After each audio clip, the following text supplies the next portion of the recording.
Good. Are we good? Is this? I think we're good. I think we're going. Is this People here? Okay.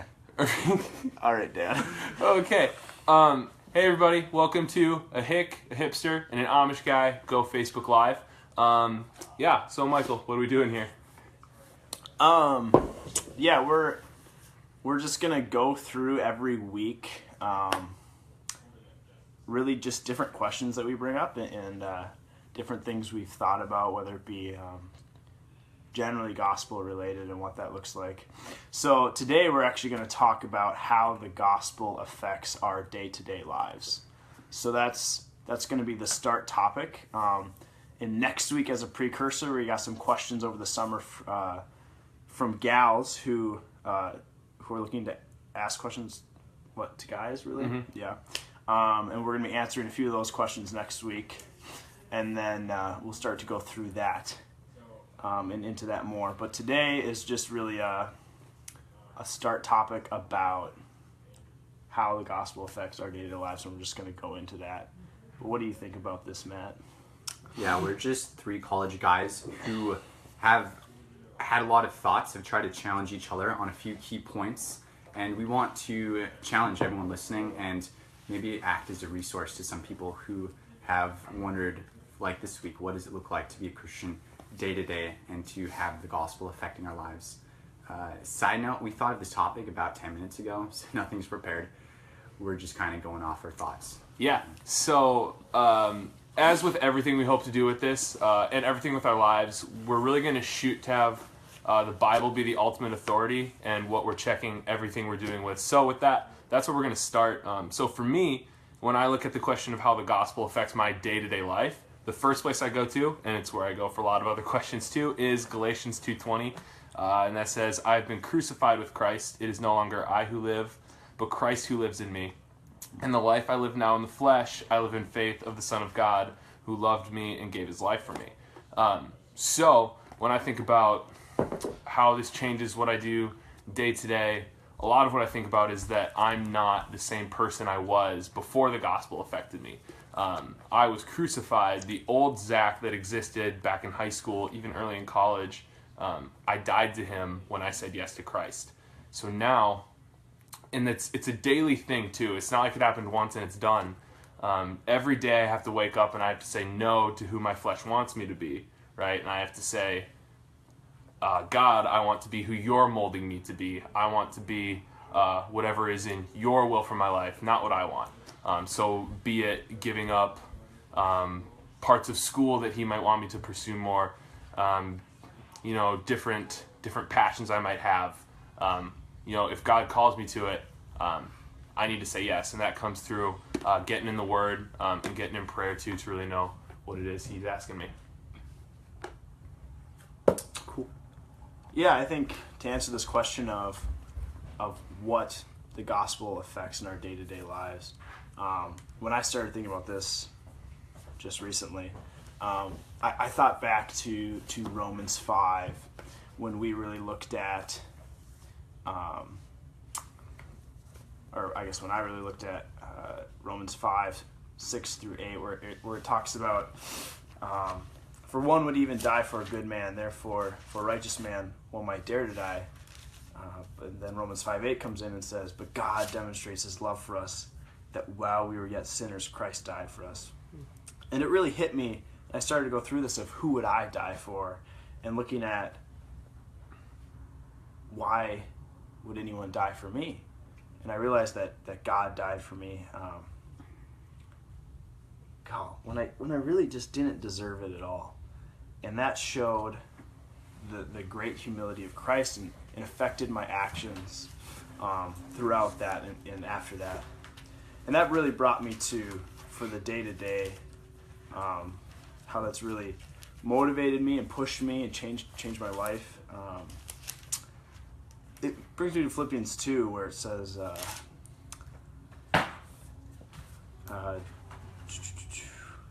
Philippians 2:2, "Make my joy complete by being of the same mind, maintaining the same love, united in spirit, intent on one purpose. Do nothing from selfishness or empty conceit, but with humility in mind, regard one another as more important than yourselves. Do not merely look out for your own personal interests, but also for the interests of others.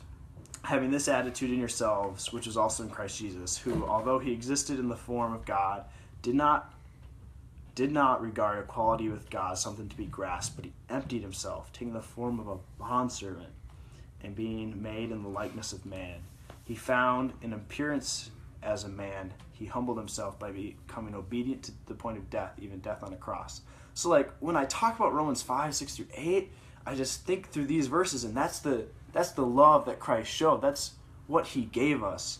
And it's really just, it hits me of, don't look out to my own personal interests, but also for the interests of others. So I live in a house with 9 other guys, and day to day, the gospel affects my life in, like, with dishes. I mean, I don't think, we get into discussions all the time, but what I really found was, until I'm ready to do dishes for one of the other 9 guys, then am I helping the situation or not? So as dishes pile up, what do? Are we going to try to hold each other accountable, film each other as we do dishes? What does that look like? That's really not going to work until I'm ready to do dishes for somebody else. And I screw up, I forget to do my dishes sometimes, but my hope is that somebody else in my house will be putting my interests of wanting a clean house above their own, and of holding me accountable or getting upset with me, but really looking at what's going on with really serving one another, and dropping that and saying, you know what, Michael's busy, he's screwed up here, he should have done his dishes, but I'm going to humble myself because that's what Christ did to me. And that's kind of how it mirrors, like, everyday actions and our abilities, interactions with others. Yeah. But as I thought through this, one aspect that goes even a step further than you guys covered was, what is our relationship now as Christians to who God is? Yeah. I see my life daily changed, daily affected by trying to properly view who Christ is, his role in our lives, and who we are now, now that we are made new. So Hebrews 4:14, this is following a section talking about the Word of God, how it's sharper than any two-edged sword, how it cuts to bone and marrow and leaves everyone exposed.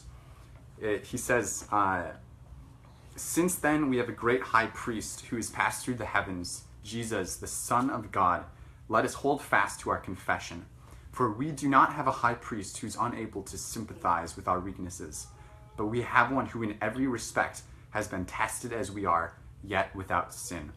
Let us therefore approach the throne of grace with boldness, so that we may receive mercy and find grace in the time of need.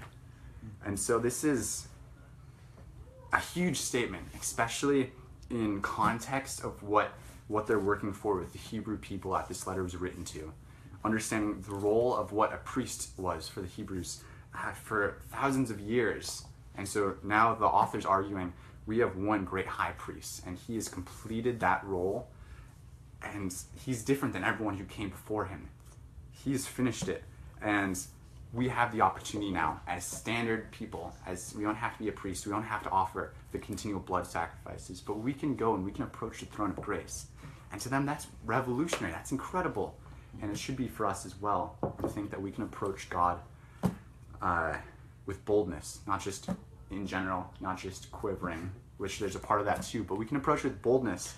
yeah, that's unbelievable. Isn't that crazy? Like, Yeah. the God who created us, we can walk up to him. He has every right to just shun us down and turn us away.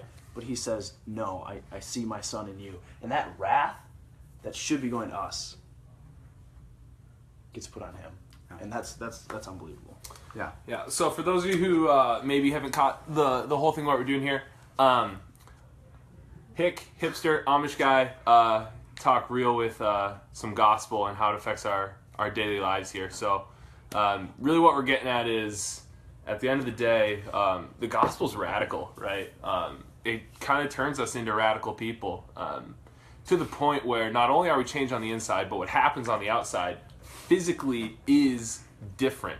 What pours out naturally is what comes out of the inside. It overflows into our external, is plain and simple different. Right? We're made new. Yeah. So, Mm-hmm. yeah. Thanks for joining us on the first week of this. We'll try to do it every weekend for about 10 minutes. We don't have a set time yet, but we'll get there. Kind of a rocky start, but it was fun. Next week we'll be looking at a few questions like, what does it look like to lead in a relationship? What are things that men do and view when talking about relationships in that context, and also the difference between what does it look like to be in college in a relationship and what does it look like to be single, and start to really piece together those two walks of life. Yeah, I think that that about sums it up for today. I'm not going to do a backflip right now. It's the embassy, so it's kind of small. Appreciate it. Sorry about that. One thing we are going to hopefully get better about doing is with the comments. This is one reason we want to use Facebook Live. As we keep doing this, we do hope to use the comments. So as we have discussions, we hope to, throughout the next weeks, use the comments to actually keep communicating. And as you guys would have questions while we're doing this, we could address those while we're going. So feel free to share this, watch it again, whatever it is. Yeah, if you do have questions, you can throw them in the comments. Send an email to any one of us. We'd be more than happy to sit down with you and talk gospel if you ever have any questions, any theology, any stuff like that. Otherwise, shoot us a text, whatever. We'll see you guys next week. Thanks, guys. See ya.